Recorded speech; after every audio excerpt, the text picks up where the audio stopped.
அஸ்ஸலாமு அலைக்கும் வரஹ்மத்துல்லாஹி வபரகாத்துஹு. அன்புக்கினிய சகோதரர்களே, பள்ளிவாசலுக்கு சந்தா செலுத்துதல் சம்பந்தமான ஒரு விளக்கத்தை நேற்று நான் பதிவேற்றிருந்தேன். அதிலே பார்த்த ஓரிரு சகோதரர்கள் கூடுதல் விளக்கமாக ஓரிரு கேள்விகளை முன்வைத்தார்கள். அதற்கு விளக்கமாக இந்த இரண்டாவது கிளிப்பிலே பதில் சொல்லலாம் என்ற அடிப்படையில் பதிவு செய்கின்றேன். முதலாவதாக ஒன்றை புரிந்து கொள்ள வேண்டும். சட்டதிட்டங்கள் யார் போட்டாலும் சரி, அதற்கு கட்டுப்பட வேண்டும். உங்களுடைய எதிரியாக இருந்தாலும் உலக காரியங்களிலே பள்ளிவாசலிலே ஒரு சட்டத்திட்டம் போடப்படுகின்றது என்று சொன்னால் கட்டுப்பட வேண்டும்.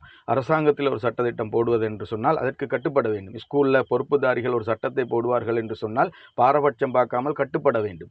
நுழைவாயிலில் ஒரு சட்டம் இருக்கும் என்று சொன்னால் அதற்கும் கட்டுப்பட வேண்டும். கட்டுப்படுவது இஸ்லாத்திலே வரவேற்கத்தக்கது. நபி ஸல்லல்லாஹு அலைஹி வஸல்லம் அவர்கள் சொன்னார்கள், உங்களுக்கு அபிசீனிய அடிமை உங்களுக்கு தலைவராக வந்தாலும் கட்டுப்படுங்கள் என்று சொல்லி. அது ஆட்சிக்கு மட்டுமில்லை, மற்ற பொறுப்புகளுக்கும் அது பொருத்தமானதுதான். எனவே அந்த கட்டுப்படுதல் என்பது வேறு, அழகான முறையில் சுட்டிக்காட்டுதல் என்பது வேறு. அப்போ கருத்துக்களை சுட்டிக்காட்டுவது அனைவரின் மீது உள்ள கடமை. அது அழகான முறையில் இருக்க வேண்டும், ஆதாரத்தோடு இருக்க வேண்டும். அப்போ அந்த அடிப்படையில் நாங்கள் பார்த்தோம் என்று சொன்னால், இந்த சந்தா சம்பந்தமாக நேற்று நான் சுட்டிக்காட்டியிருந்தேன். கட்டாயப்படுத்தல் வரக்கூடாது, விரும்பி கொடுத்தல் இருக்கும் என்று சொல்லி. அப்போ கட்டாயப்படுத்தலும் விரும்பி கொடுத்தலும் எப்படி புரிந்து கொள்வது? ஒருவர் விரும்பி கொடுத்தலை தாராளமாக அவருடைய ஒட்டுமொத்த சொத்தை கூட பள்ளிவாசலுக்கு கொடுக்கலாம், வீடு வாசலை கூட பள்ளிவாசலுக்கு கொடுக்கலாம், தடையில்லை. கட்டாயப்படுத்துதல் என்பதுதான் இஸ்லாத்திலே ஒரு தடுக்கப்பட்ட ஒரு விஷயம் என்பதை பார்க்க வேண்டும். சக்காத்துக்கு கட்டாயப்படுத்தல் இருக்கின்றது, சந்தாக்கு கட்டாயப்படுத்தல் இல்லை. ஆனால் இன்றைக்கு எப்படி இருக்கின்றது என்று சொன்னால், சந்தாக்கு கட்டாயப்படுத்தல் இருக்கின்றது, சக்காத்துக்கு கட்டாயப்படுத்தல் இல்லை. இந்த ஒரு அடிப்படை பிழையைத்தான் சுட்டிக்காட்டப்பட்டது. அதே நேரம் தர்மமாக தாராளமாக கொடுக்கலாம் என்று சொன்னால் தாராளமாக கொடுக்கலாம், பள்ளியுடைய வளர்ச்சிக்கு தாராளமாக கொடுக்கலாம், எந்த தடையும் இல்லை. அப்போ பொதுவாக ஒன்றை நாங்கள் புரிந்து கொள்ள வேண்டும்.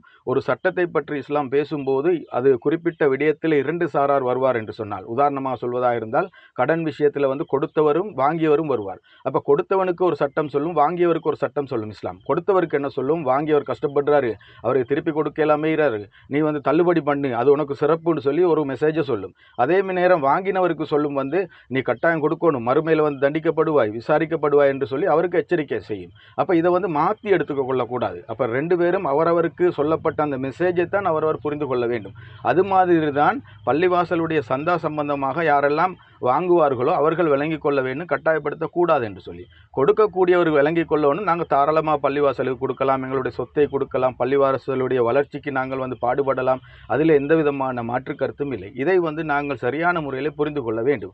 ஓரிரு சகோதரர்கள் அல்லது பல சகோதரர்கள் சந்தா செலுத்தவில்லை என்பதற்காக அவர்கள் சந்தாவுடைய அந்த கொள்கையிலின்று மாற்றம் என்று நாங்கள் புரிந்து கொள்ளக்கூடாது. உதாரணமாக சொல்வதாக இருந்தால், ஒருவருக்கு கடன் இருக்கின்றது, கடனை கொடுத்து கொள்வதற்கு கஷ்டமாக இருக்கின்றது, அது அவர்களுடைய செயல்பிழை. அதற்காக கடன் கொடுக்கக்கூடாது என்ற அந்த சட்டத்தை, கொள்கையை மாற்றிவிட்டார் என்ற அர்த்தம் வருமா? வராது. அப்போ நாங்கள் செயலை வைத்து சட்டத்தை மாற்றமாக புரிந்து கொள்ளக்கூடாது. செயல் வேறு, சட்டத்திட்டங்கள் வேறு. அப்போ ஒருவருக்கு முடியாமல் இருக்கும், ஆனால் கொடுக்காமல் இருந்திருப்பார், தாமதித்திருப்பார். அதற்காக நாங்கள் நல்லெண்ணம் வைக்கணும், அவருக்கு கொடுக்கக்கூடிய சூழ்நிலை இல்லை என்று சொல்லி அதற்காக கடன் வாங்கினா கொடுக்கவே கூடாது என்ற கொள்கையை மாற்றிவிட்டார் என்ற அர்த்தமா? இல்லை.